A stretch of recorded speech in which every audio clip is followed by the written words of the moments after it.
भगवद गीता की कहानी। एक बार गांव में एक बूढ़ा अपने पोते के साथ रहता था। बूढ़ा रोज सुबह जल्दी उठकर भगवद गीता पढ़ने के लिए मेज पर बैठ जाता था। उनका पोता दादाजी का प्रशंसा करता था और अपने दादाजी जैसा बनना चाहता था। इसीलिए पोता दादाजी की तरह सब कुछ करने की कोशिश करता था। एक दिन पोता अपने दादाजी के पास गया और कहा, दादाजी, मैं आपकी तरह रोज मेज पर बैठकर भगवद गीता पढ़ता हूँ, लेकिन मैं इसे ज्यादातर समझ नहीं पाता हूँ। और जो कुछ भी मैं समझ पाता हूँ, किताबें बंद करने के साथ साथ मैं उसे भूल जाता हूँ।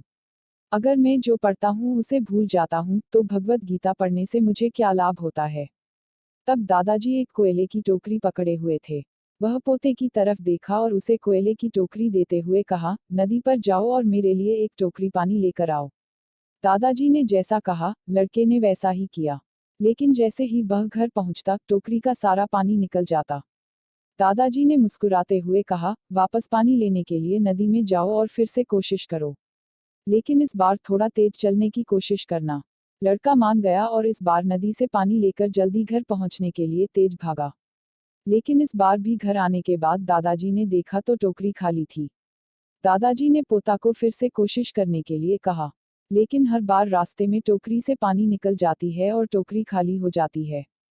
लड़का थक गया और अपने दादाजी को कहा, दूर नदी से टोकरी में पानी लाना असंभव है।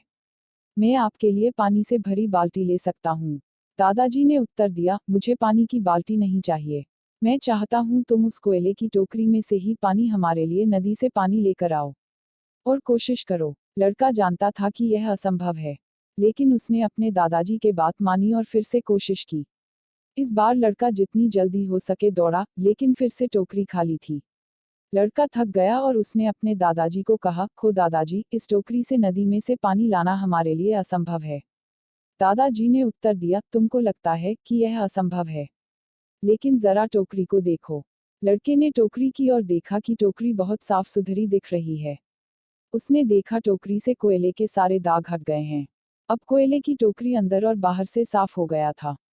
दादाजी ने कहा, तुमने देखा कि टोकरी अब सारे दाग मुक्त हो गया है। जब आप भगवद गीता पढ़ते हैं तो ऐसा ही होता है। तुम जो पढ़ते हो उसे तुम समझ या याद नहीं रख सकता है, लेकिन यह शब्द तुमको अंदर और बाहर से बिल्कुल बदल देगा। Please like, share and subscribe.